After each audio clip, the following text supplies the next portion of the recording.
Ding dong. Ding dong. It's us. We're here. And we've got poems. Occurring. Occurrences.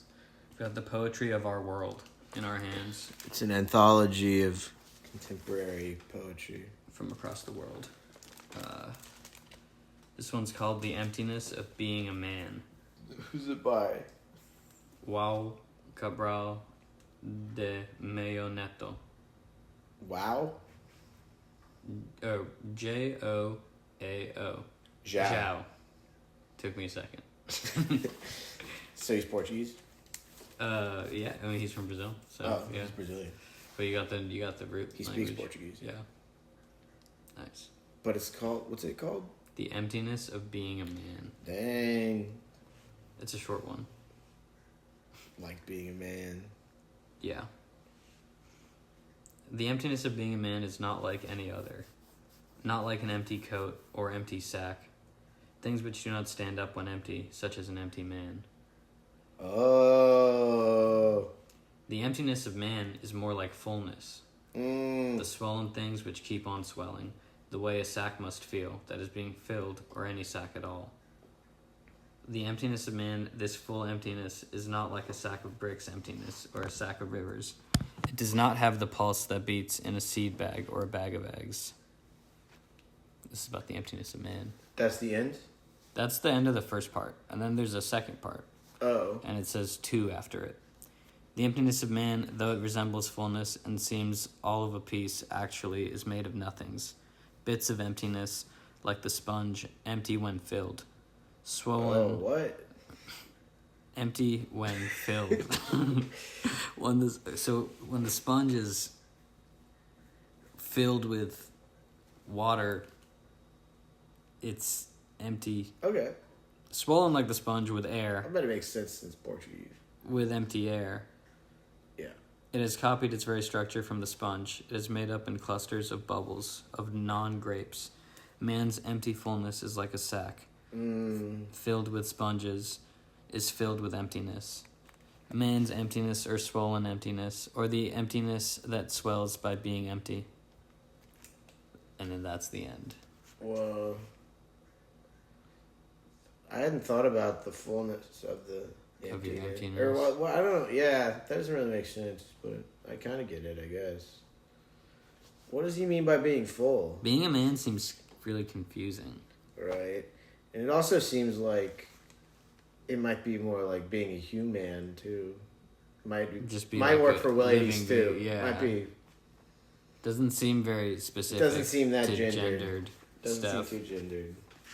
Seems more philosophical than just gender. I really thought that was going to be more specific to the male experience. You wanted that? I was just curious. Not I was a like, guy one? I was like, dang, that sounds like a guy one. That sounds like one for the guys. I was trying to think of a poem for the guys. Yeah. And it's really hard to find a poem for the guys. Yeah, we would need an older anthology probably. This is a newer one, so. Yeah. Do you want to do one of them? Yeah, whatever. Yeah, what do you There's got? some other ones in there Which too. are these? Speak You Too or whichever. Europe. Oh, which one? Speak You Too. Nice. Who's it by? How do I know who it's by? Europe? Just by Europe? It doesn't say it above it. Or at the end of it, I guess. Paul Celan. Should I read this? Maybe I'll read this little Paul Celan. Paul Celan blurb, yeah. Paul Celan was born Paul Anshel in Cernovitz, Bukovina, Romania. Now, Chernovsky, Ukraine. Maybe something else now. To German Jewish parents. He saw both his mother and father deported to a death camp in 1939 when Nazi troops invaded his homeland. Selin himself was confined for more than a year in a labor camp. After the war, he lived briefly in Bucharest and Vienna before moving to Paris, where he lived until he committed suicide by drowning in 1970. Wow. What the hell? And there's more stuff about him, but I don't. That's a pretty good. That's a pretty good end to that story. Yeah, what else is gonna happen? Does it just have people remember? Fully comprehended or not, Celan nonetheless has achieved emblematic status. He is the poet of the darkest hour, its witness and martyr. So, welcome to the darkest hour. Speak to you. I'm gonna do Aspen Tree, Corona, and Speak to you. Nice. Okay, here's Aspen Tree. Aspen Tree, your leaves glance white into the dark. My mother's hair never turned white. Dandelion, so green is the Ukraine, my fair-haired mother did not come home. Rain cloud, do you linger over the well? My soft-voiced mother wept for everyone. Rounded star, you coil the golden loop. My mother's heart was cut by lead. Whoa. Oaken door, who have you off your hinge? My gentle mother cannot return. Okay, so he's pretty into the mother stuff. Yeah, the mother stuff's pretty heavy in that one. Getting your mom killed in the Holocaust did not help. Okay, no. Corona. Autumn nibbles its leaf right from my hand. We're friends. We shell time from the nuts and teach it to walk. Time turns back into its shell. In the mirror is Sunday. In dream goes sleeping. The mouth speaks true. My eye goes down to my lover's loins. We gaze at each other. We say dark things. We love one another like poppy and memory. We slumber like wine in the seashells, like the sea in the moon's blood beam. We stand at the window embracing. They watch us from the street. It's time people knew. It's time the stone consented to bloom. A heartbeat for unrest. It's time. It came time. It is time. Wow. Corona. So, think about that. That was intense. When the Lover's Loins came in, it really got... Yeah. It really picked up pace a lot. And then this is the one you wanted. Speak you two. Speak you two. So speak you two. Speak as the last. Say out our say. Speak. But don't split off no from yes. Give your say this meaning too. Give it the shadow. Give it shadow enough. Give it as much as you know is spread round you from midnight to midday and midnight. Look around. See how things all come alive. By death, alive.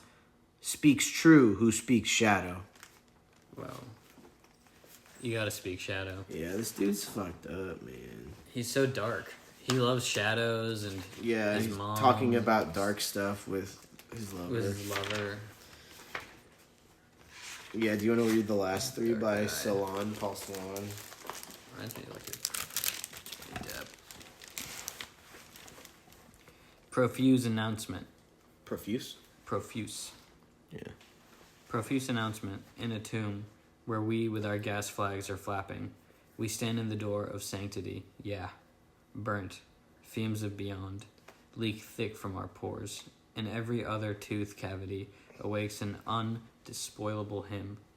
The 2 bits twilight you tossed into us. Come, gulp it down too. He's really sad about something. I think he's gonna kill himself. I think this guy might kill himself. Yeah, I mean, I feel like that's where it's going. But I don't want to call it too soon. I don't know, man. Yeah, we learned he wrote this 30 years before he killed himself. World to be stuttered after. World? World to be stuttered after. Nice. World to be stuttered after, in which I will have been a guest, a name, sweated down from the wall, where a wound licks up high. Wow. He's talking about leaving the world. Yeah.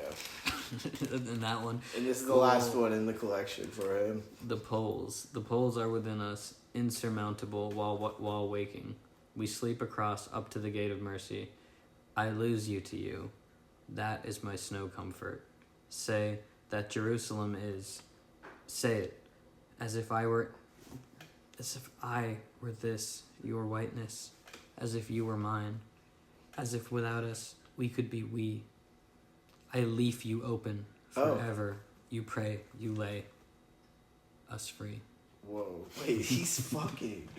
Okay. He's just. You think he's sad, but he is fucking. He's having sex with you. He's really leafing them open. sad Okay. and intense. Wow, that was a cool one to. Okay. Did you get? He seemed like a cool guy. Yeah, I mean. Besides being so sad. That last one really turned me on. I was like, wow. This one's long. Yeah, do some other ones. You do one. Whoa, that's good. Wait. Africa. Nice. Okay. This is from Africa. Yeah, that one looks good. Yeah, Leopold Sedar Senghor. Leopold Sedar Senghor was born in a multi-ethnic region of Senegal called Sine Saloum to Basile Dijo Senghor, a rich trader and landowner, and his wife Gnale Bakum Koumba Ndofene Diouf, last king of the region, called my father uncle, and they exchanged riddles, Senghor was to write later. Oh, there was a sentence in the middle of there.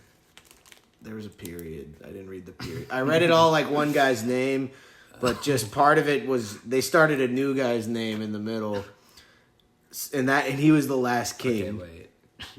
You gotta go back a little on it. Okay, so it was just like he has parents. Okay. And then, Kaumba Ndofene Diouf, the last king of the region, and then in parentheses, called my father uncle, and they exchanged riddles. Senghor was to write later. So he was friends with the king of wherever. His dad or he was? Called my father uncle. His dad, yeah. His dad was friends with the king, yeah. At the age of 7, Senghor was dispatched to a Catholic mission school. Thereafter, he was educated in French, going on to secondary school in Dakar, capital of the newly created Federation of French West Africa. A brilliant student, he won a scholarship to study in Paris, enrolling in the Lycée Louis le Grand, opposite the Sorbonne, where his classmates included another future president, Georges Pompidou. In 1935, he took the highly competitive French national exam, the Agration, and by passing, became the first African to qualify to teach in the French school and university system. It's cool that it says he was friends with presidents. He had like a George Pompidou was also there, yeah. Presidential friendships. Pompidou. Or people who were around. I'm skipping through the thing. He seems cool. His poems by themselves would justify Senghor a place in the history of our times, but they were written by the co-founder of the Negritude movement, by the first black member of the Académie Française, the highest cultural honor in a country that honors culture highly, by a man who was for 20 years the democratically elected president of Senegal. Whoa. And who retired and handed over power constitutionally at the end of 1980. Each of these three considerable achievements would also warrant him more than a footnote in any history of our century, and it should astonish us that these accomplishments are the work of a single man and a splendid poet. I believe you. Dang, I didn't realize, I skipped a couple of the paragraphs, but apparently he became president of Senegal. Okay. Wow. And he gave it up in a chill way. Okay, this is called To New York. New York! Oh yeah, it says To New York for jazz orchestra and trumpet solo. I don't know what that means. New York. At first, I was bewildered by your beauty, those huge, long-legged golden girls. So shy at first, before your blue metallic eyes and icy smile. So shy and full of despair at the end of skyscraper streets. Raising my owl eyes at the eclipse of the sun. Your light is sulphurous against the pale towers, whose heads strike lightning into the sky. Skyscrapers defying storms with their steel shoulders and weathered skin of stone. But 2 weeks on the naked sidewalks of Manhattan. At the end of the third week, the fever overtakes you with a jaguar's leap. 2 weeks without well water or pasture, all birds of the air fall suddenly dead under the high, sooty terraces. No laugh from a growing child, his hand in my cool hand. No mother's breast, but nylon legs. Whoa. Legs and breasts, without smell or sweat. No tender word, no lips, only artificial hearts paid for in cold cash. Whoa. And not one book offering wisdom.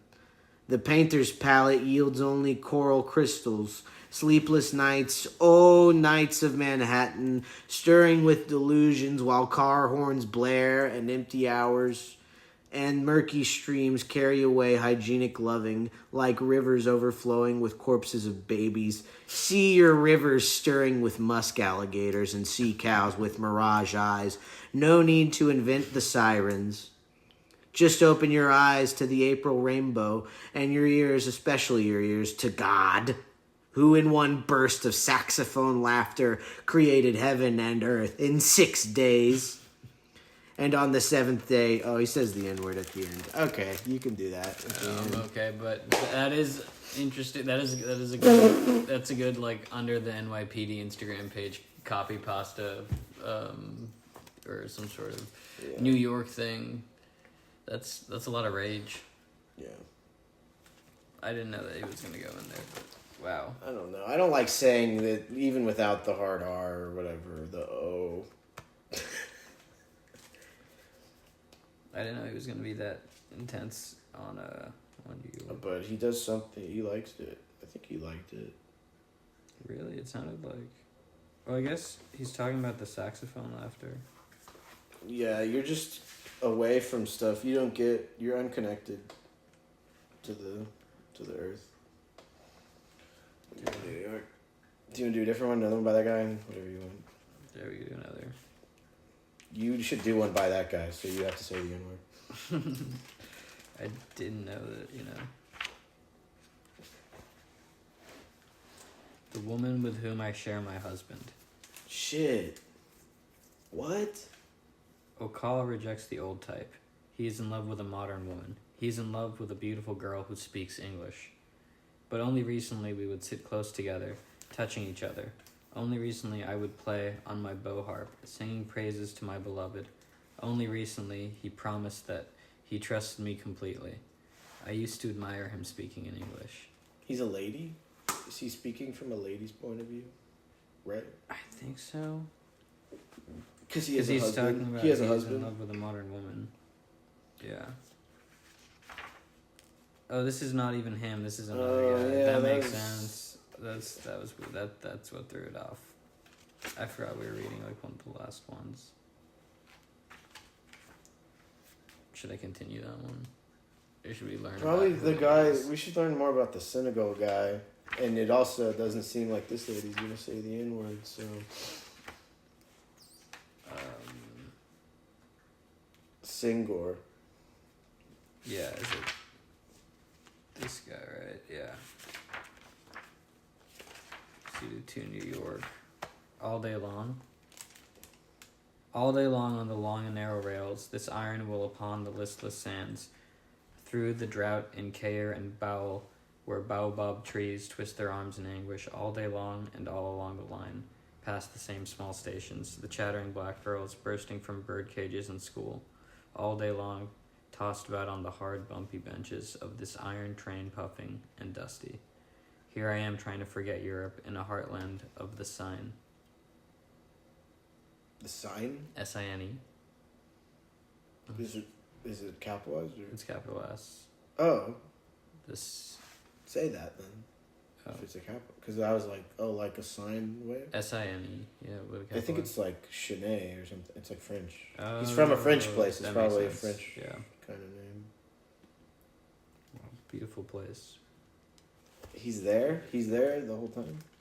What All day happens? long, I guess. And it's bad or it's good? What'd he say what'd he say? He's just kind of talking about these places. He has another one called Totem. I must hide him down in my deepest veins, the ancestor whose stormy skin streaks with lightning and thunder. He is the guardian animal I must hide, lest I burst the dam of scandal. He is my loyal, blood-demanding loyalty. protecting my naked pride against myself and the arrogance of fortunate races. Do you feel that? I've experienced the arrogance of fortunate races. Do I you have a don't feel totem? anything in my blood. Yeah, nothing in my blood really. Is this totem like it's your guardian animal? Something, yeah. Yeah. Wow.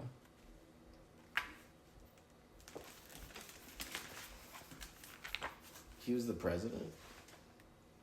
He died, I It guess. sounded like Dude. it. Alright, we got other books. We got the Chicken Soup for the Country Soul book. This book is okay. So it says number one New York Times best-selling authors Jack Canfield, Mark Victor Hansen, and Ron Camacho. Chicken Soup for the Country Soul. Stories served up country style and straight from the heart. This book is dedicated with love and appreciation to the performers of the Grand Ole Opry and to all the people who have enriched our lives by singing, performing, and working towards the evolution of country music. We have been lifted out of loneliness, reminded of our core American values, heartbroken and healed, and inspired to go for greatness by your great songs and your lives. The last 2 years have seen the passing of far too many legendary personalities. True. Who knows what year this is? What year? Which country? It's 1998. Personalities So or who knows? I mentioned? Chicken Soup for the Soul would like to remember Owen Bradley, Sarah Ophelia, Minnie Pearl Cannon, Floyd Kramer, Grandpa Jones, Bill Monroe, Patsy Montana, Carl Perkins, David Skull Shulman, Chuck Seals, Cliffy Stone, Justin Tubb, Tammy Wynette, and Farron Young. Your memories will live in our hearts forever. This book is dedicated to country life and the tradition that has come to be known as country music. All right, this is like the dedication or whatever. It's got a quote from Richard M. Nixon at the reopening of the Grand Ole Opry. He said, "Country music is America. It started here. It's ours. It's something that we learned from. It's not something we learned from another nation. It isn't something we inherited, and so it's as native as anything we can find. It comes from the heart of America. It talks about family. It talks about religion, the faith of God that is so important to our country, and particularly to our family life. And, as we all know, country music radiates of this nation's patriotism. It's good for Americans to hear it. We come away better for having heard it." Pretty much a psychopath's take on country music. It's good because people will listen to me when they listen to it. Okay. This is all the Strong acknowledgments. endorsement for country music from Nixon. Yeah, Nixon liked it. I'm going to skip think the Trump should do that acknowledgments. You should read the hyperpop? introduction. Someone should say that about hyperpop. Like the AOC. Introduction. Country music springs from the heart of America. That's by Tex Ritter. A song ain't nothing in the world, but a story just wrote with music to it. Hank Williams Sr. 3 years ago, Ron Camacho approached us with the idea of our compiling a book of chicken soup stories by and about country music artists. Because the Chicken Soup for the Soul books had been gathering and presenting stories from the heart of America for the past 5 years, and country music had been doing the same through songs over 70. It was natural for the two to come together in a book of heartwarming stories to nurture the souls of country music fans. And it's pretty much a pretty big run-on sentence so far. Yeah, the one I was reading, I was like, oh, y'all can't put this many ands, y'all. That's too many. It doesn't seem to get that you're supposed to. Allowed, there's no yeah. punctuation for like 7 lines. Anyway, it was natural for the two to come together in a book of heartwarming stories to nurture the souls of country music fans and anyone else interested in the love, wit, and wisdom that emanate from the world of country music. With former tour manager Ron acting as the point man, we took off a venture that would profoundly change our lives, especially Ron's. After a few months, it was clear we need to go where the music and the artists were. Ron actually relocated from SoCal to Nashville. He says Southern California. I don't know why. I don't know why I immediately translated it. I guess because you're just so SoCal. You're just you know how they do it. SoCal. Did I tell you when I worked at that office in Nacogdoches, everybody would call California Cali. Oh yeah, I'm sure. I don't know why. Cali. They're like, oh, you're going to Cali? They kept talking. Yeah, my daughter lives in Cali. That's bizarre. Yeah. California. It's a beautiful word. Yeah. It's a nice and long word. My dad's from there. Never calls it Cali. California girls work Cali. Right, everybody that says California is going to say that part of it. I feel like it's a younger thing to say. Is it? This was an old lady saying trying it. to say it? Oh, okay. This was an old lady. Calling it Cali? Yeah. That's cool. There's got to be something. I don't know. I guess her kids, she's like, my daughter lives there. Yeah. Calls again. Anyways, so Ron actually relocated from SoCal. I mean, you'd need to Nashville, where we visited often. I mean, for country music. He can't connect to... He can't hold a child's cold hand in his cold hands and listen to the breasts of women or whatever. He needs to get out there. He began meeting with artists and their managers. We all received a warm welcome as people were excited about the project. Artists, managers, agents, songwriters, DJs, spelled D-J-Y-S, journalists, and people at the recording labels and the country music associations all opened their office doors and their hearts to us. Is DJ spelled D-E-E-J-A-Y-S ever? Or is I think that's if you're writing it out, you phonetical, should write it like that. Not just capital D, capital J. That's what people stylize it for, like someone's name. I think is why people say that now. Is because there's like DJ Khaled and it's spelled like that. Mm-hmm. But the dictionary word's probably DJ T. I don't know. Well, it's short for disc jockey, so right. It could. I mean, it makes sense to do the initials, but. Oh, but okay. So Ron, he moved from SoCal to Nashville, and then it was off to Lukenbach, Texas. That's so close to where we live. Exactly. It's that song too for Willie Nelson's 4th of July party. Wow. And then he's back to Nashville, where Ron now resides, for the fanfare with lots of stops in between. Along the way, he had the pleasure of making the acquaintance of some of the warmest people we've ever met. Entertainers, writers, sound technicians, cowboy poets, street prophets, pastors, and most important, country music fans. Cowboy poets. Yeah. That's cool. In the middle. Which class are you? These are your classes in the video. Pastor. You can be an entertainer, a writer, a sound technician. Pastor. I'm being sound technician. Nice. That's smart. You have to get a lot of good buffs. The sound technician You get a charisma buff from being a pastor, though. So. That's true. But the street prophet's pretty cool, too. Yeah, that's definitely lower charisma. Street prophets. And then there's most important country music fans. The most important class of them all, according to the book. Everywhere we went, we were treated with down-home cooking and neighborly hospitality. Do you know down-home cooking? Have you ever had someone's nice down-home cooking?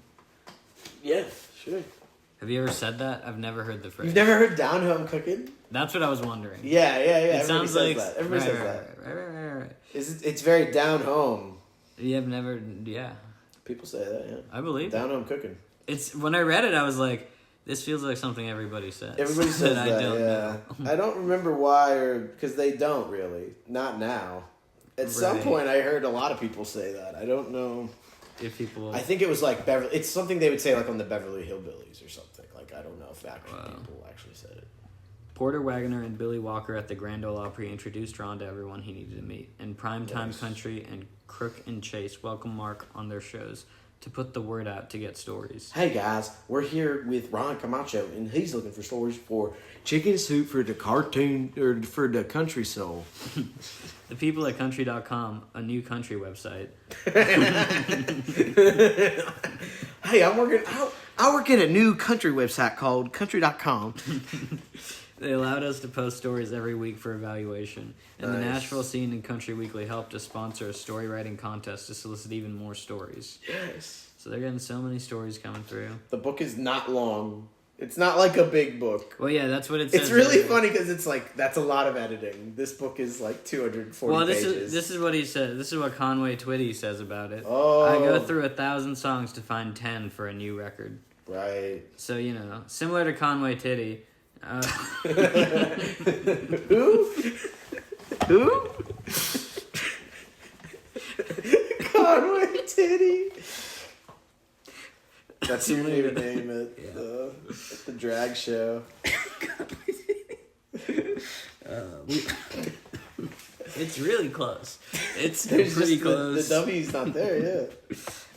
We've gone through over 500 stories to end up with the stories that appear in this book. It's not that many. While the decisions were often painful, we hope we've created a final result as good as any double platinum record you've ever purchased. What you're about to read is the best of the best. And Conway Twitty said you need 1,000, and you clearly got 500. So well, he should only have 5 stories in here. If it's half-ass, half-ass the whole. You can either whole-ass a one thing or half-ass one thing.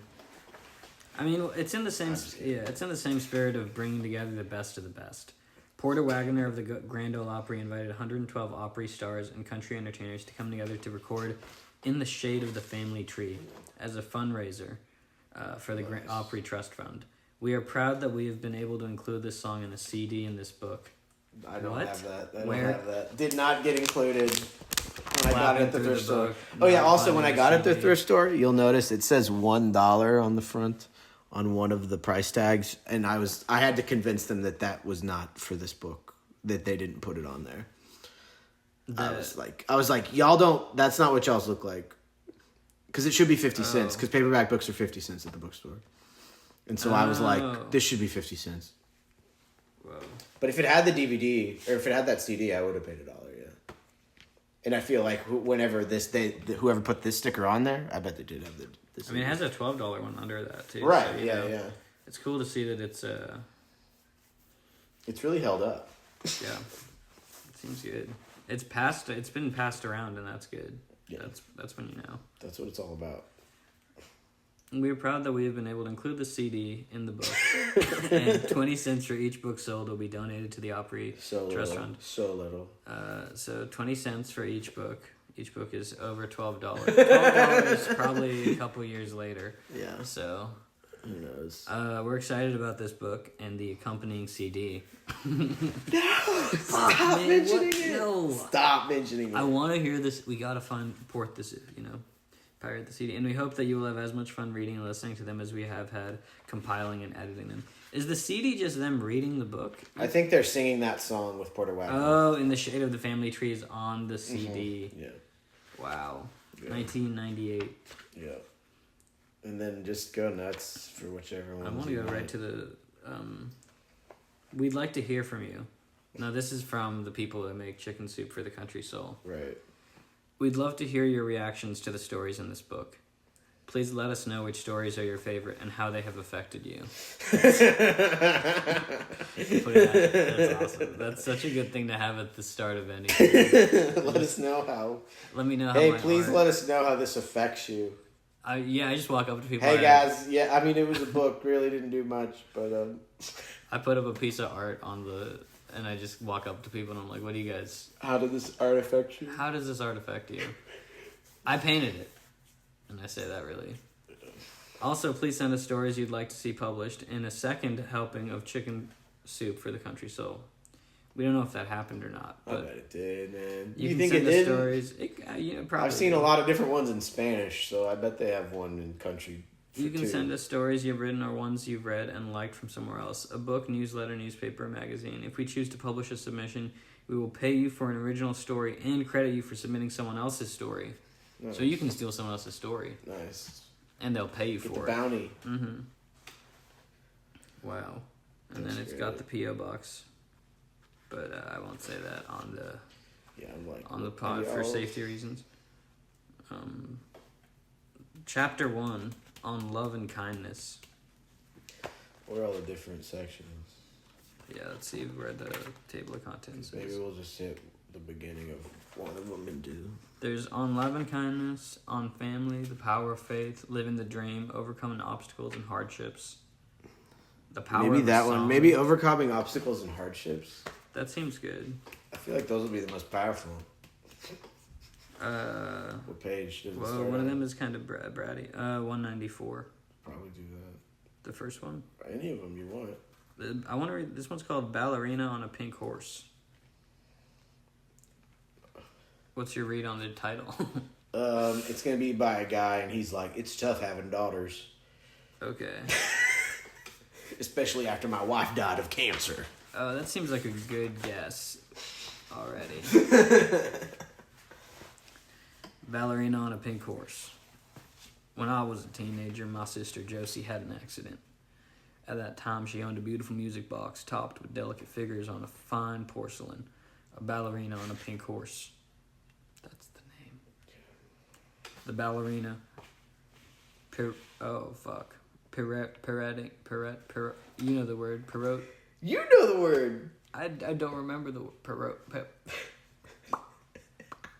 The ballerina. Pirouette? Pirouetting gracefully on one leg, balanced with one point toe, secured firmly to the back of her steed. When the music played, both figures revolved with poise and elegance. The music box ballerina danced in the morning. She danced in the evening. She even danced in Josie's dreams. No. And whenever the ballerina danced, Josie's heart took wing. Whoa. Is this about a sister having heart attacks or something? Took wing. I don't know. When Mom presented, or maybe that's just good. She's just happy, yeah. She's happy, yeah. When Mom, I for some reason I feel like the title is really intimidating. I feel like Ballerina on a Pink Horse sounds like a scary title, but I think they're gonna think about it when times are tough. yeah, I mean it's overcoming obstacles, and I'm scared this hardship is gonna be really, really hard. When Mom presented that music box to Josie on her 7th birthday, my sister fell in love. She fell in love with dancing. She wanted to be that ballerina on a pink horse. Josie begged and pleaded with Mom for lessons, and her mother, never one to deny her daughters anything, said yes.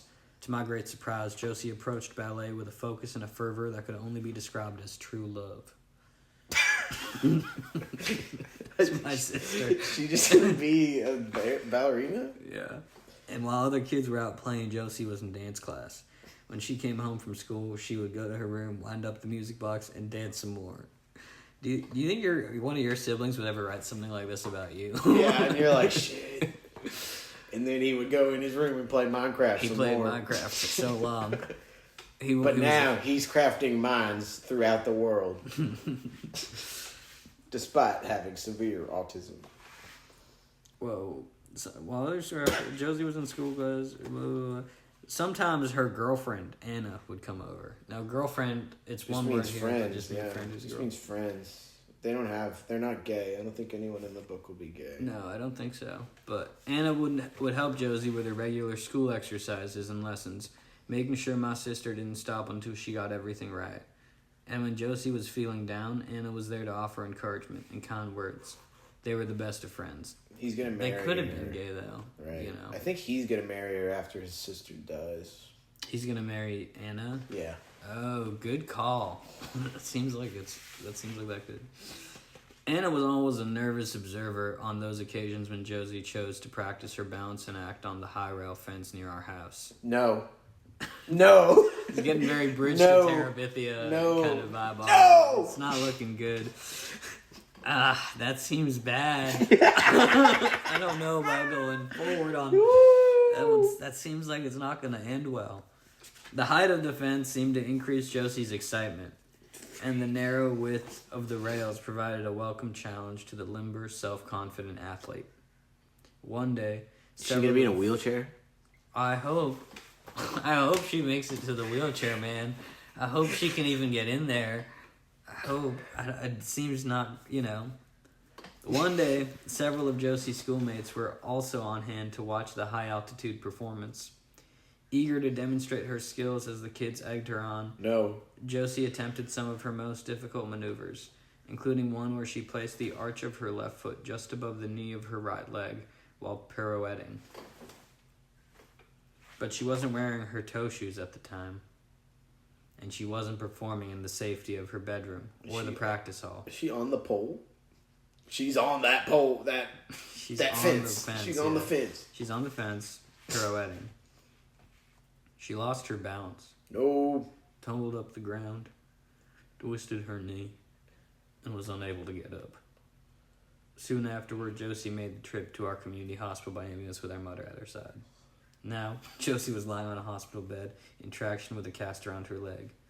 No. Oh. Okay. That's not that bad. Today, I guess she can't dance like the ballerina. Yeah, she doesn't want to dance though. But I thought it was going to be more tragic than that, so that's good. I thought it was going to go... I bet she might shift the focus to the horse stuff now. Today, the doctor was coming in to tell her when the cast was coming off. My sister was impatient. She wanted to be in her toe shoes and back on the dance floor. She shivered with excitement when the doctor finally entered the room, but he had bad news.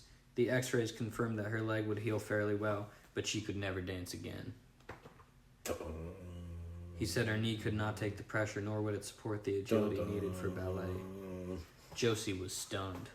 She stared at the doctor in disbelief. His news had wounded her more than the fall. Ballerina was on a pony, though. Can't she ride the pony? Sorry. Maybe she'll get onto the pony soon. Right? Wasn't it ballerina on a pony? I think isn't it like the ballerina's... Yeah, it's ballerina on a pink horse. Okay, so maybe that'll come into play. That's maybe my she'll guess. Get on a horse. I hope so. That sounds cool. I hope someone puts that together. Josie shivered with excitement when the doctor found... Oh, yeah. So, Never gonna dance again. The news that she would never be able to dance again wounded her more than the fall. Wow. If you really think about it, that's kind of how it... Because, Right. With the thought of never dancing again, her heart fluttered to the ground like a wounded bird. The first night home from the hospital was spent in a deep sleep, but morning brought no relief. The first thing Josie saw when she awoke was the music box. She picked up the fragile porcelain and threw it against the wall hard. No. It shattered into 1,000 pieces. No. For the first time since the doctor had spoken to her, my sister cried. No. Josie stayed in her room for the next few weeks, inconsolable. She wanted no sympathy or help from anyone. When Anna came to visit, Mom had to turn her away. For the rest of the summer, friends phoned and sent get-well cards. The calls went unanswered, and the cards were left unopened on Josie's dresser. Dude, she's really... Open the cards, Josie! Finally, September came and it was time for school. It's September now. In real life, it's September 30th. In real life, yeah. Not in Chicken Soup life. Chicken Soup life, yeah. Finally, September came and it was time for school. Josie would have to leave the sanctuary of her room. Now, even though the cast was gone, and she wore a temporary knee brace, Josie was still on crutches. Mom bought her a new dress in the hope of cheering her up, but to no avail. Josie felt lost and abandoned. Without her dream, there was no joy in her heart. So with her backpack slung over her shoulder, Josie grabbed her crutches and left the house. Mom and I watched as she walked across the school bus. Anna was there, waiting on the corner. Josie had turned Anna away during that long summer, but now there was a strange attraction. You see, Anna had worn leg braces and used crutches most of her life. Whoa. Did he say that about Anna earlier? No. The polio virus had crippled her when she was only 5. Wait, it's the 50s? I think it's the 50s. Yeah. Shit, it's the 50s. Anna always dreamed of becoming a runner and competing in the Olympics. Dang. Oh, but I mean... Has she seen Forrest Gump? Yeah. But she used crutches and braces most of her life. How long was she dreaming about becoming a runner? But as her disability grew worse... Oh, okay. And there proved to be no cause for hope. Oh, okay, never mind. Anna was still those next a happy sentences person. will get your ass. Yeah. Deep in her heart, Anna knew she was a runner. She always had been and always She's would a be. runner. She's a track star. Oh. As the two girls drew closer, they started to cry. Then they began laughing, right out loud. They laughed until they cried. And for the first time since the accident, Josie smiled. Like Anna and her dream of running, Josie knew she could never dance again. But deep inside, my sister always wanted to be a ballerina on a pink horse. She always was and always will be. Oh. With that thought, her heart took wings and soared. Barry Ettinger. Wow. That sucked. I didn't get any use of the... She really dropped the ballerina and the pink horse physical item, like making that in any way relevant to the... And it was like, all that stuff that happened at the end, we Useless. don't even know. He was watching that happen? and Anna was just her friend who had crutches the whole time we didn't mention until later. Yeah. All right. Wow. Let me go. That wasn't that wasn't the strongest circular writing. Yeah, I guess because it actually happened. Yeah. But who knows? Yeah, I like that a lot of them are just about their siblings. Yeah. So far. It's just kind of weird takes where you're like, oh, huh. I guess that is one way to take something your brother did. Interesting. I don't know why that's... Like, she could have told that story... Right, yeah, much better than him, I would think. I don't know why he was the one who told I'm going to read story. God Bless the USA. I saw that one. Interesting to not read it. It was time for me to come forward and sing with the newly revised video of God Bless the USA flickering on the enormous screen behind me. Is this the guy that sings the song? Yeah, it's Lee Greenwood. Okay, so this is by Lee Greenwood. The guy that sings God Bless the USA. Yeah. I think so. Yeah. God bless the USA. I was in a children's choir after 9/11, and we sang God Bless the USA. It was very, very touching. And it was like, did not fit with any of the other songs. Well, and you were 7? I guess, yeah. No, I mean, it was like years later, but it was still, It was post 9/11. It was the Iraq War. It was not like when the next week or like a month later. It was just like, why are we singing this? Yeah. We don't even care about America. Right. But we have to because of the terrorists. True. Okay. But this book doesn't even know about 9/11, so Lee Greenwood doesn't know how many copies he's about to sell once there's a terrorist attack. Oh yeah, 1998. Great for country music. Flickering on the enormous screen behind me. Medals commemorating our space heroes and the men we've lost in battle had been pinned on my white jacket, which has USA emblazoned on each sleeve. I glanced out into the vast expanse of upturned faces. Out there, among the sea of military notables, was a remarkable lady, Major Rhonda Leah Cornum, an Army flight surgeon, had been released. I don't know what a flight surgeon is. Does flight surgeon... surgery on the Correct me if I'm wrong. They're on a plane doing surgery? Flight surgeon. In case you need to do a surgery really quick. It sounds... Or they just fly them out, maybe? Flight surgeon. I'll try to look for it in the dictionary.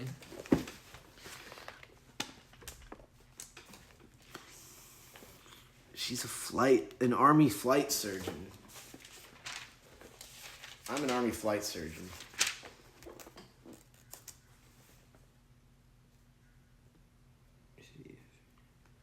Flight attendant, flight deck, flight vendor, flight plan, flight coordinator. Flight surgeon, 1925. Noun, a military medical officer trained in aerospace medicine. So, yeah, someone who's really good at aerospace medicine. That answers everything. So they're up there? I guess that means they're up there. You know about... that's what... Actually, I've heard that aerospace medicine's better than medicine on the ground. Yeah, I actually only go to an aerospace dentist. I only get my work done... In the aerospace. In the aerospace. Yeah. Okay, so she was an Army flight surgeon. She'd been released with other POWs early in March. She had walked down the plane's ramp with both arms in slings, evidence of the grinding crash that she had been lucky to survive. Major Cornum had served with the 229th Battalion out of Fort Rucker. In Saudi Arabia, they were attached to the 101st Aviation Brigade, and she was always eager to volunteer for any duty whenever it came up. The airmen she worked with respected her courage and ability, considering her one of their own. Among themselves, they called her Doc Cornum. And there were times when there were plenty worried about her safety. Then one night, an F-16 was shot down by an anti-aircraft gun over Iraqi territory. The pilot was reporting his position as his plane headed in. Suddenly, an explosion told the listening pilots that he was down. There's a chance that he got out, they hoped. A search and rescue crew was needed in case the pilot was alive. As usual, the Major was quick to volunteer. So she climbed aboard the Black Hawk. This is all so he's telling this story because, like, he saw her at his concert. Yeah, that's what it said in the beginning, is that he saw her and then he got kind of... He's just been thinking about them. These stories are so much about, like, just someone they kind of know themselves. Nothing. It's just kind of assumptions they have about people that they know that are really cool. That last story, he like never met Anna or had any connection to her too at much. all. Yeah. So it's so she climbed aboard the Black Hawk, a lift helicopter that transports personnel and equipment, and headed with the SAR team for the downed aviator.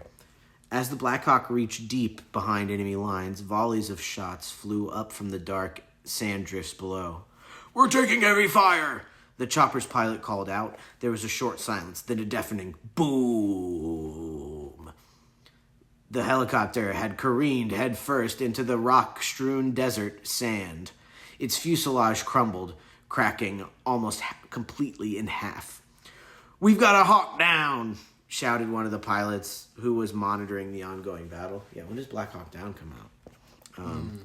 Information was sketchy as the word filtered to the 220th and the 101st. Her comrades were concerned about the whole crew, but mostly they worried about the Major. "Doc's down. Doc Cornum's down in Iraq.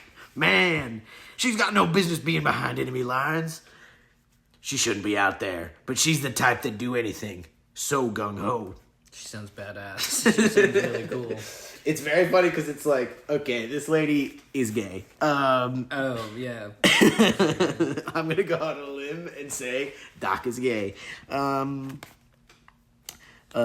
volunteers for everything, her buddies agreed, afraid that this was one dangerous mission too many for their friend. Then a report came back. "Looks like nobody made it." Whoa. "Oh, God, SAR better get out there."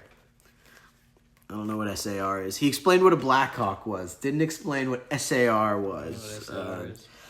When rescue planes did get to the crash site, they found an appalling sight. The bodies of 5 crew members were strewn near the remnants of their crushed Black Hawk, but there was no sign of the other 3. The SAR team started searching through the wreckage. "Their flight gear's here," yelled one of them. "It's intact, and there's no blood. They've got to be alive." After rummaging through the debris, he said, "And someone's gone through the first aid kit. They must have been taken by the Iraqis, but we can't be sure." Damn, these Iraqis. The flight surgeon survives the crash, and they find the medicine box is open. The only one who gets had to be Iraqis. This is a cool, like, was there anyone on Lost who was a flight surgeon? Aerospace surgeon. Aerospace. A practitioner of aerospace medicine. Mm-hmm. After identifying the bodies of those who were killed in action, military officials listed Major Cornum as one of the 3 who had vanished, an MIA.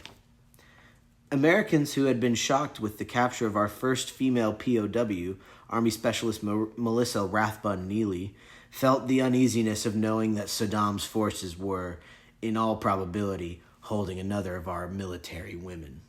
Wow. Pretty fucked up for Saddam to hold this second lady now.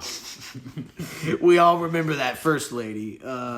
With the abrupt end of the war, it was a relief to see our POWs set free, and we were overjoyed to learn that Major Cornum and the other 2 crew members from the Black Hawk were among them. The returning POWs were in better condition than we had feared. Oh, wait. The returning POWs were in better condition than we had feared. Oh, okay. When a reporter asked the Army doctor, "How did you hold up during your ordeal?" she answered, "I held up fine until we were coming home on the plane. I had heard about the video for our troops, and I was worried that when they played God Bless the USA, I wouldn't be able to keep it together."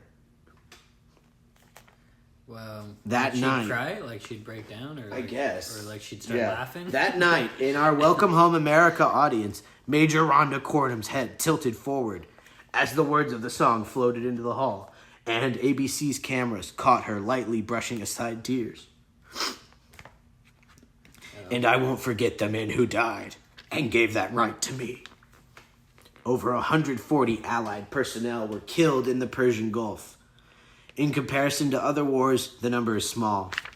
But on a personal level, just one casualty is a great sacrifice. And I'd gladly stand up next to you and defend her still today. The cymbals clashed, and with the words stand up, it seemed as though everyone in the whole audience rose to their feet. I looked out on a sea of faces. By the reflected glow of the stage lights, saw thousands of forms tightly holding hands, their arms raised high above their heads. How? They're doing... If your hands are... Okay.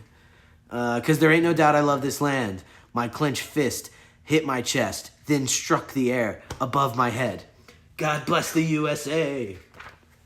Then I called out to the standing cheering crowd, do you feel the pride?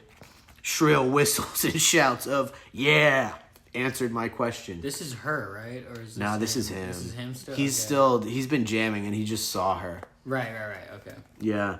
Then, walking across the stage, I continued, our servicemen and women are here tonight, and are out there at home, along with the rest of the nation, watching this tribute to our champions of freedom.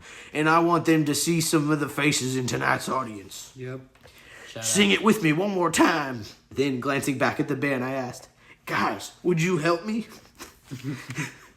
And I'm proud to be an American, where at least I know I'm free. As the final chorus rang out again, taking over the evening, everyone rose to their feet again, searching for the words, their arms still reaching upward. The moment glowed with their exhilaration to be cheering an American triumph. Right, the Persian Gulf War. An American triumph. I jumped down the stage and began walking through the aisle out into the midst of the singing military men and women while they swayed to the drum's-strung cadence. Come on, y'all, I urged. Come on, y'all. Come on, y'all. One after another, voices joined in, singing with soft timidity at first, then increasing in volume until it sounded out with conviction and pride. And I won't forget the men who died, who gave that right to me. Because of sacrifices in the past and the people in the emerging democracies who are demanding their individual freedom, this world is changing fast. The will to be free persists.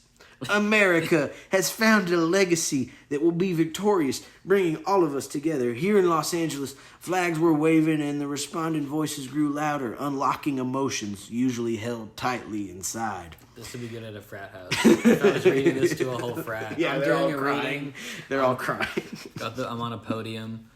Like a scene viewed from a wide-angle lens. The song took over, its volume increasing in a steady crescendo. Then I was completing the final words as they were pounded down in a majestically deliberate beat. The patriotic strength of America reverberated through the night, celebrating a landmark victory in defense of freedom. And I'd gladly stand up next to you and defend her still today, because there ain't no doubt I love this land. God bless the USA.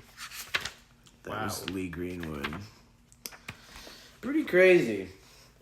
God bless. God bless. I thought the lady would come into it more. They're really not good at tying in the stuff they put out. It felt so separate. It felt like two different stories. Never before have I read stuff and gone, okay, these people aren't really professional writers. I thought he was going to shout her out on stage. Right. But they just kind of was like, we'll throw her, yeah. He was like, well, give it up for all of the people who've served. And he was like, and that lady was in the crowd when I said that. He should have changed the names to the songs about the men and say women. I won't forget the men and women who died. Did you ever think about that, Lee? Did you think about that? She didn't die, though. But someone might have at some point, or I don't know. I don't know the full stats. I don't know all the stats. I know, but True. You want to do one? Yeah.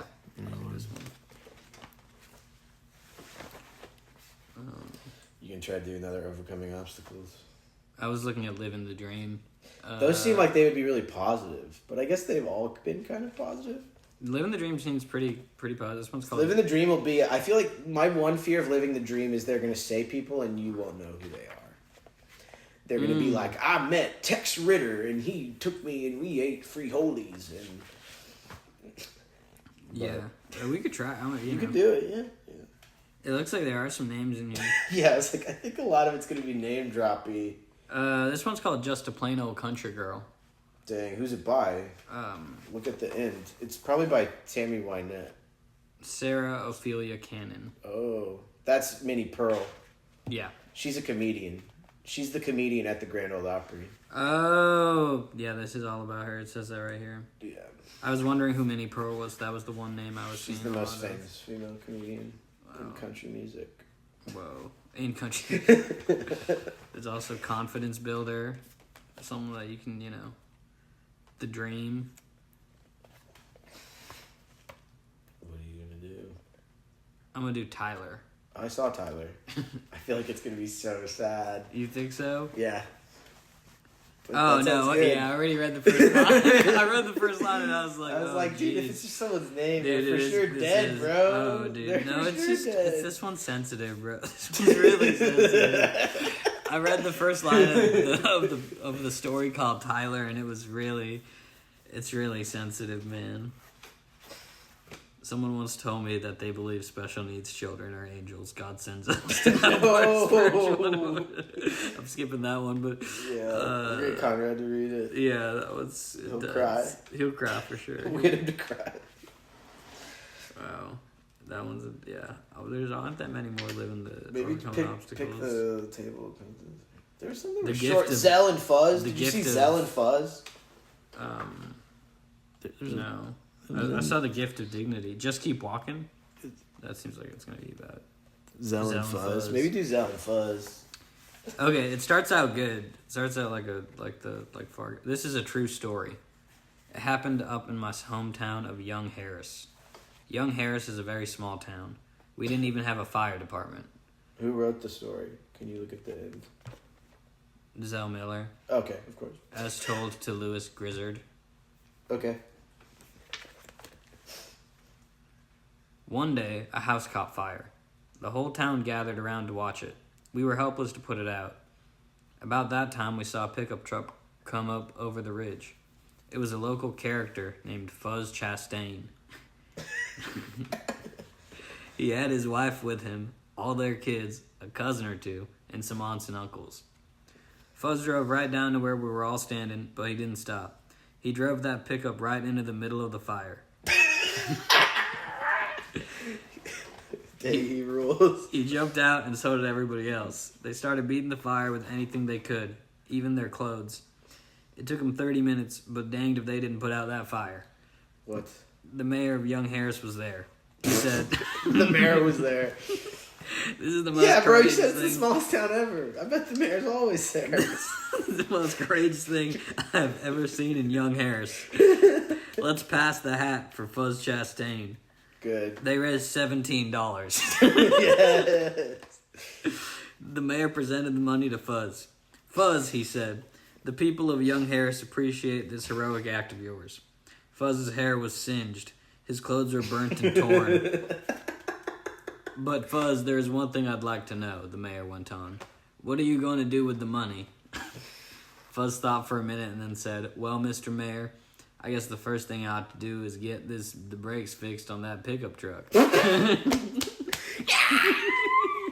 That's how you do a story. That's a story. That's a story. That was a good story. Because that was just what we were thinking. We thought, why did he not stop? Why did he drive right into there? You drove that big right into the middle of the fire. And then I think also, theoretically, he may have thought he started the fire. Maybe not. I just thought that, I guess he sees it coming. It's just, they're so valiant. Him and his whole family. Right, yeah, no, that's what everybody thinks. That's so funny. That's a good story. That's a story. Someone once told me that they believe special needs children are angels God sends us to help with it. That's a different vibe. These can't be right next to each other in terms of... That one's good to trick to, like, whatever. What do you call it where you ambush? That'd be a good ambush one. Yeah. Ambush someone with reading one. Yeah, you Tyler. pass on the... I go, yeah, just read Tyler.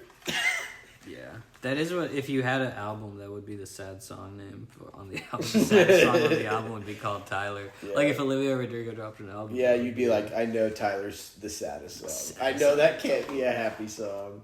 Another Overcoming Obstacles and Hardships by Ty Herndon. I've heard that name. Living in a Moment.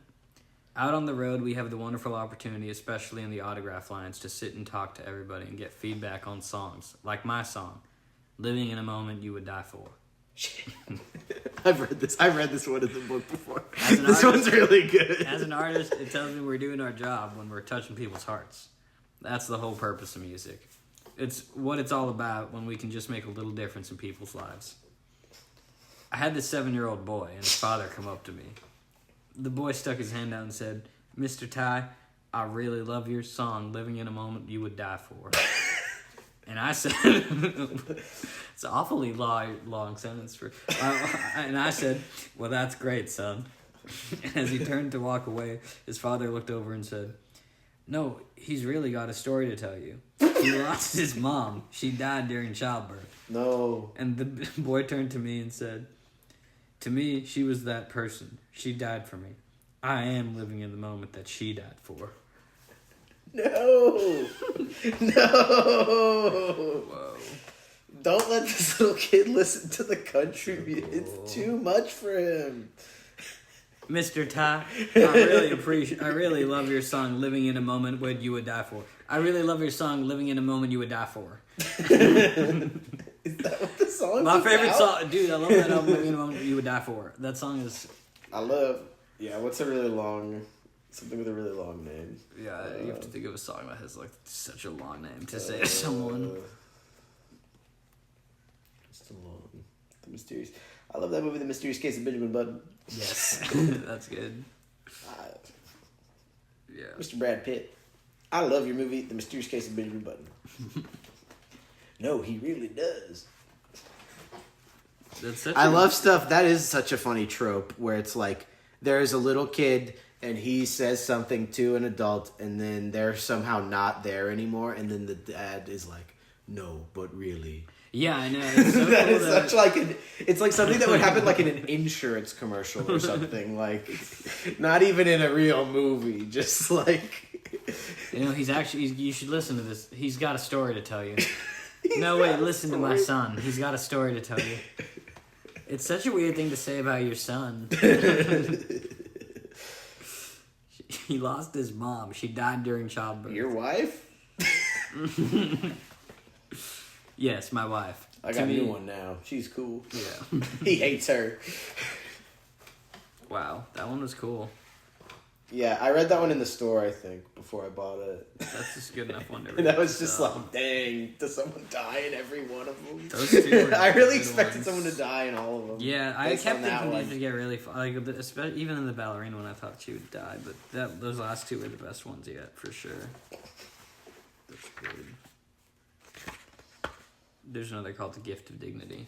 Oh, yeah, you want me to give something? Yeah. It's probably going to be fucked up. It's Willa gonna be- Cather's quote to start. I wonder, that means the person that wrote it's smart, I would think. Jeanne Pruitt. It says excerpted from A Country Music Christmas. Okay. It's from a Christmas? Okay. It's a gift. That's when Christian people only get gifts at Christmas. Oh. It's the only time you're allowed to get any gifts. I thought marriage was a gift. No. Or, Only metaphorically. My father and mother, Kirby and Estelle Bowman, were cotton mill workers. In Alabama, there used to be a great many Avondale textile mills where a lot of local people worked. Mom and Daddy were full-time farmers as well, but Daddy only grew cotton for a year. You couldn't eat it or put it in a fruit jar, so he didn't raise it anymore. There were 10 of us children in the family, with 2 or 3 years separating us in age. While we was always had a lot of food to eat, there were few frills in our lives. Being a big family with a meager income meant that Mother sewed our clothes from Purina feed sacks, the cotton sacks that feed for cows was packaged in. Mama never had a pattern to go by. She'd get her measurements by holding the material up to our bodies. Then she'd sit down at the sewing machine and whip up a dress or shirt. Are you wearing a potato sack? You come to school wearing a potato sack? that your mom made? Have you not heard people say this stuff? No.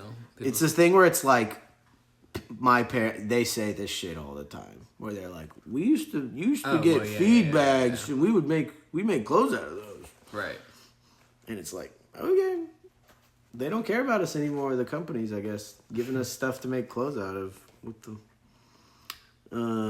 Back in those days, it was left up to kids to get a Christmas tree and decorate it. Sometimes we'd cut down a pine tree. There weren't many cedars in our part of the country, and then we'd color paper strips and glue them together to make chains to put on the tree. We never once had any store-bought decorations that I can remember. Once the paper chains were on the tree, we'd add red berries or anything that we could find with some color to it. A couple of folks who were regular visitors to our home happened to be cigar smokers. So they smoked the cigars that came wrapped in little gold-colored bands. So we used those bands for decorations. We used anything that had some shine. The best Christmas I could remember could have been my worst, had I let it. Oh. I've never told this story before. Okay. No, Even my children will be surprised to read it. Wow. Earlier, I mentioned Purina feed sacks. When you say feed sacks, most people think of rough, heavy burlap, but these sacks were made from a printed cotton fabric of excellent quality, like the material you buy in a store. I think Purina was the first to package feed in this manner. It may have been an ingenious marketing idea. If a farmer bought several sacks of feed packaged in similar fabric, there would be enough material to make a garment of some kind. The Christmas I was 13, my gift was a new dress which Mama had made me from feed sacks. The print was of small yellow daisies spread across a cream-colored background. Is she gonna get the dress dirty? It had a gathered skirt, round collar, and puff sleeves with little bands. The sashes on each side tied into a bow at the back. It wasn't an elegant pattern, but I sure didn't think it looked like it had once been a feed sack. And so, that first morning after Christmas vacation, I climbed onto the school bus feeling very stylish in my new dress. Determined that it wouldn't get wrinkled, I found an empty seat and spread the skirt out carefully. Then I sat back, certain that I was the envy of every girl. As was customary with a country school bus, it stopped at neighboring farms along the way to pick up the school children. Is she gonna get carried? And then her dress is covered in blood. She's like, whoa. Yeah, I don't know. I feel like think it's just there's a boy. Oh. At one of those farms, a boy got on board. Right. I'll never forget what happened next. I looked up and saw that he was wearing a shirt made from the same print as my dress. Small yellow daisies on a cream-colored background. Then I thought I would surely die. Because a girl stood up at the front of the bus and said very loudly, "Jeanne is saving you a seat at the back. You'll fit right in." I knew this girl. She was always doing something to attract attention to herself. I don't know if she ever realized how much she hurt our feelings. Oh. When I think back on it, she was probably as poor as a church mouse, just like the rest of us. Oh, wow. We were all really mean because we were so poor. But that's okay because we were all so poor. The boy never said anything, but our eyes met as he moved towards my seat. We were both thinking the same thing. Everybody knows we're wearing feed sacks. He sat down next to me. When I looked over, I saw tears running down his face. They were running down my face too. What? But we never spoke. Poor kids. You guys both got on the bus and started crying? Poor kids don't have to talk about being poor. True. I've known that. Gosh, dang. How could this be my best Christmas ever? I'll tell you how. This was the day that I decided that I would never let what other people say hurt my feelings. Girl, I don't know if that's the best idea. You might consider it a Christmas present that I gave myself that year. I had all day to think what happened, and the truth was quite simple. My mother had made that Christmas dress, and she worked long, hard hours. She wasn't just a farm wife and mother to 10 children. She was a working woman, too. If she wasn't at her mill job, she was in the kitchen or the garden. If she wasn't sewing or cooking, she was shelling peas or breaking beans or milking cows and getting the milk cooled down for the children to drink. My mother had made the dress, so when I got home from school, I thanked her for it. I told her how pretty everybody thought it was. but I never ever told her the truth about how much I had hurt. And from that day forward, the feed sack dress became my favorite. My mom made me a pair of fake Jordans. And I went to school, and on the bus, another kid walked in, and his mom had made him fake Jordans. The same fake Jordans. And then we didn't talk about it. We just cried. Wherever I went, I wore it with proudly. I would give anything in the world if that little dress were in my possession today. Mom and Daddy have passed away. I guess that when the holiday season rolls around, we all find ourselves thinking of loved ones we've lost. My mother was 75 years old when she died. Daddy was 77. If they were still alive, Mama would be 94, and Daddy would be 91. This is amazing to me. This is how time can get away without you realizing it. In my mind, I still see the vibrant as ever sitting under the peach trees, peeling peaches, canning vegetables, and putting away for winter. In my memory, they will always be hardworking country people, doing the best they could with every day God sent them. I've received many expensive Christmas gifts in the years since I've left Pell City, Alabama. Often, when I'm in my dressing room at the Grand Ole Opry, getting ready for a show, I think of that day on the school bus in the feed sack dress with the little puff sleeves. It doesn't matter how elegant designer dresses or how fabulous stage outfits I might wear. When I take them off, I can still put myself right back in that seat on the old school bus. And I realize, but for the grace of God, I could still be there. And then I think of that boy standing there in his own shirt his mother had sewn for him, most likely as a Christmas gift. I wonder whatever happened to him. Maybe he's a doctor now, or a lawyer, or a farmer, like his daddy would have been. Over the years, I've tried to remember his name, but it's lost to me now. Wherever he is, whatever profession he chose, I hope that he's been happy and that life has treated him well. I hope that when he got off the school bus that day, he got off carrying what I did, the gift of dignity. Wow. I got caught up. That's amazing. It's cool that she went back to him, to the boy at the bus. Yeah. And made it about him. She seems smart, yeah. She's read a book. You can tell that Jeanne Pruitt has read a book. Yeah. Unlike, what's his face? Whichever guy. Lee Greenwood. Yeah. He's never read. He's like seen he a couple action movies. Yeah. He's only ever told a story, not read a book. But yeah, Wow. you gotta cry, really dude. Dude, that was a really good one. I gotta try to cry. If you That's can't cry, powerful. why are you doing it? You're right. Power of a song. I feel like I have to know these songs for it to... the section, it seems like it's going to be hard to relate to it unless I know which songs. We don't have to do another one. You can do a short one. Maybe a short one. What if Short I did one from the beginning, or... I like Living the Dream. I'll try to do something I'll live in the dream. I feel like some of these might be not too bad, even if they're, Oh, okay. Confidence builder. True country music is honesty, sincerity, and real life to the hilt. Garth Brooks. This one's by Porter Wagner. Oh, he's famous. mentioned. Nice. He mentioned him a bunch in the beginning. He was mentioned earlier too. He used to be like in a duo act with Dolly Parton. Like they were like kind of together, but then like Dolly's like, I'm way more famous than him and better than him. And it kind of hurt his feelings, I think. Wow. Interesting. But he's like a skinny guy who's tall and has blonde hair. Yeah, apparently times were tough. When I was 15, my parents lost our farm in the Ozark Mountains, and we moved into the town of West Plains, Missouri. By the time I was in my late teens, I'd lost my job, or I had a job as a butcher for Sid Vaughn's meat market. I loved music, and when business was slow, which was fairly often, I'd pick up my guitar and play and sing for Sid to pass the time. Sid thought I had talent. He convinced the local... this is kind of like his origin story, pretty much. He convinced the local radio station, KWPM, to broadcast a 15-minute show 3 days a week from the market. When Sid told me, I was terrified.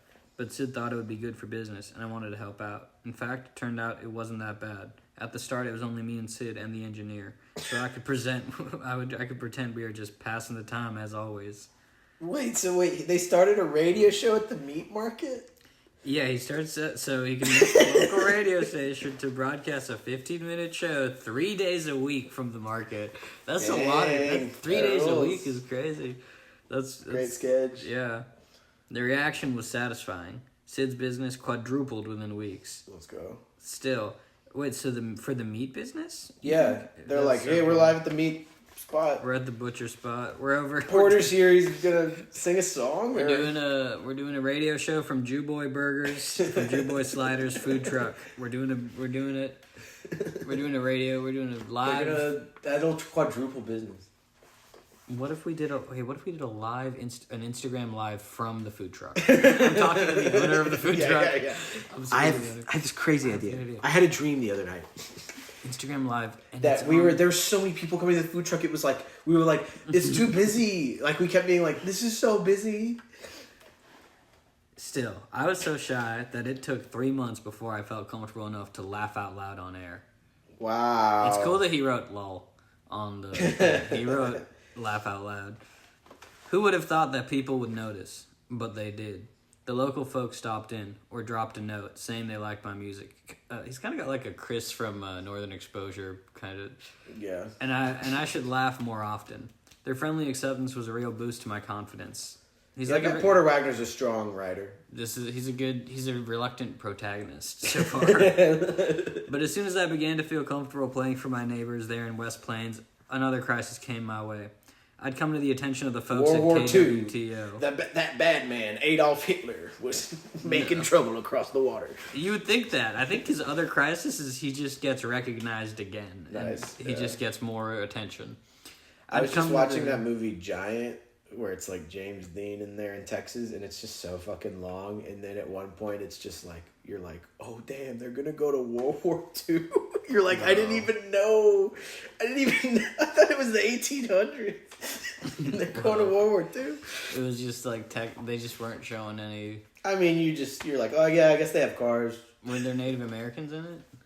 No, they're on a big cattle ranch. Yeah, it's like a cattle ranch, you know. I feel like that's a telltale sign. Right, but I thought the movie would be a shorter period of I didn't think it would take place over 80 years or whatever. Mm-hmm. It's one of those movies where it's like all the characters have gray hair at the end. It's just the actor with like gray hair and stuff. But no. Well, anyways, later the station manager Ralph Foster offered me my own early morning show. Yes. But this is the crisis that's coming his way. I would also join the entire KWTO cast on the popular noontime Ozark Farm and the Home Hour. So he's getting a bunch of spots all over. EEC Simon, or S.I. Simon, one of country music's legendary businessmen, offered to manage me. E.E. and then S.I. capital S, Simon. What? His name is E.E. Simon. Oh, or yeah. Or just Cy. I think it's Cy Simon. Yeah, Cy Simon. I was ecstatic. I think they just call him Cy. Yeah, that sounds like they just call him Cy. I was ecstatic but terrified. $35 a week just for making music. Back then, that was a lot of money, even more than I was made doing real work at Sid's. But to leave West Plains for a big city, could I handle it? This is a pretty good deal. I did the only thing I could think of. I asked my friends and neighbors for help. I'll be up there all by myself in the big town, I said on my last local broadcast. Please write me if you can. So he was like, oh, I'm pretty nervous about getting paid a lot to go make music. Yeah, it's tough. In the big city. I got to Springfield on Saturday night. My first show was Monday morning at 5:30 a.m. The big city of Springfield, Missouri. KW, well, you know, his... Yeah. KWTO had their own band who would back me. We only had one session on that Sunday to practice the songs I'd be singing. The band members seemed really nice, but I didn't know them and they didn't know me, yet I was expected to go on the air live with only one rehearsal. Monday morning, I was so nervous I could barely get my fingers to work. Dang. I wasn't in Sid's anymore. I was in a fancy studio with a control booth and lights that told you what to do. I was feeling imposter syndrome. And he doesn't say that, and this wasn't, it'd be funny if he wrote, and this wasn't a show for my neighbors. KWTO broadcast to 4 states. Wow. This is his big break, pretty much. Well, the show started, and after the first song, my nerves felt worse than ever. So I did what I'd learned to do back in West Plains. I told the truth. Folks, I said, I'm a country boy, and I sure am nervous about coming to a city like this and singing. I hope you like me and my music. If you don't, drop me a line anyhow. I'd love to hear from you.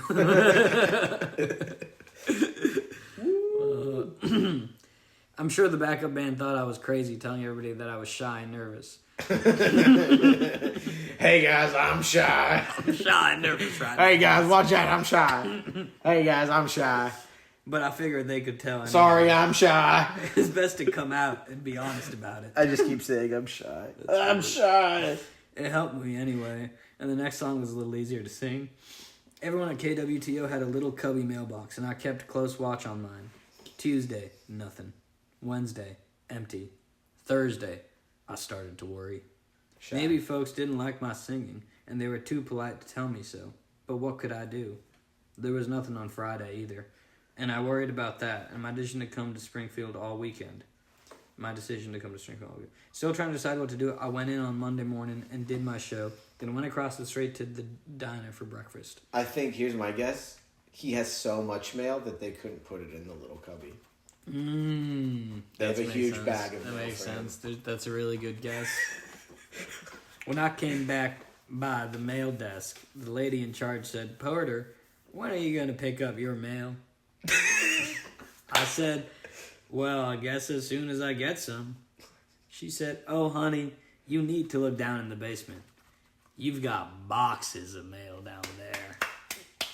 When I ran down those basement steps, and there were 3 huge boxes, real tall, stuffed and full of mail, and all of it was for me. All YouTube comments, all for me. So many comments on my Instagram post. Hundreds of comments, retweets, faves, all for me. Porter Wagner. There were thousands of letters from people everywhere. I was so overwhelmed that I sat down and cried, probably for 10 minutes straight. I had my phone on Do Not Disturb, and I didn't even realize that for 2 hours. And so I hadn't even seen all the messages I saw PewDiePie retweeted my tweet. It was the most touching thing that had ever happened to me in my life.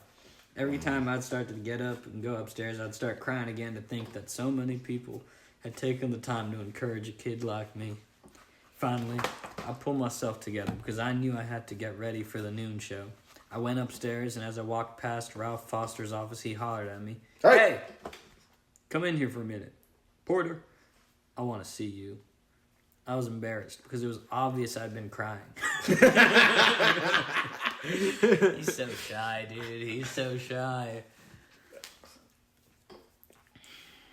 But when the station manager calls you in, you go. Ralph said, I guess you've seen all the mail downstairs. I said, yeah, I sure did. He said, well, we've never had anybody get that much mail before in the history of this radio station. That's inside of the meat market. I thought you might be interested to know that we're going to start you at double what we said we would, at $70 a week. Dang, he's slowly getting more money than I am. I couldn't believe it. He's slowly approaching my salary. It was all I could do to not start crying again. No! I stammered out my thanks and added, I'll always try to do a good job for you. I was just a shy country boy from West Plains who was lucky enough to be taught early on the importance of being honest with your audience, honest with people, and not to be ashamed to be exactly who you are. You can be shy. Yeah, you gotta tell people you're shy. I'm so shy. Hey guys, I'm so shy. Guys, I'm shy. That's a good way to approach a group of people. Hey guys, I'm shy. Could I hang out with you guys? I'm kind of shy, and I'm sort of quiet and shy. Could I hang out with you guys? Do you mind if I hang out with you guys? I'm really shy and quiet and stuff. Dang, that is funny. So he's kind of like a boy, He's a very sensitive boy. Yeah, he's like a sensitive boy. He's a kind of like a, there's a soft boy or a soft... Timothy Chalamet kind of... It's like a word for a soft boy type, e-boy. Yeah. Emo? He's I guess, maybe, I don't know if he's emo. Shy. He's shy. He's a shy guy. Yeah. Wow. That's good. Porter Wagner's in the other, yeah. Yeah, they mentioned him a lot in the intro. They said he introduced them to everyone at the Grand Ole Opry. Yeah. But yeah, he's good. Yeah. He's pretty cool. He's one of the main guys in country music. But, like, his music's not that good. Like, it's okay. But pretty much everyone else is better. Yeah. A lot of good stories about it. It's all about, you know. The country lifestyle is pretty cut and dry. I kind of get it pretty. Yeah. Based off Richard Nixon kind of laid it all out. He did kind of lay it all out. He kind of hit all the themes. Yeah, you should do the Nixon. Give us the Nixon to close out. Where even is the it's Nixon? At the very beginning. Like. Yeah. Oh. In Nixon. I don't even know. Country music is America. It started here. It's ours. It isn't something that we learned from some other nation. This is like a meek Nixon. He's like, yeah, this is country music is America. You don't have to do it like it. It talks about, so it comes from the heart of America. It talks about family. It talks about religion, the faith of God that is so important to our country, and particularly to our family life. And we all know country music radiates of this nation's patriotism. It's good for Americans to hear it. We come away better for having heard it. So you I hope know, that everybody listening comes away better. After hearing all the chicken soup for the country. So. Yeah.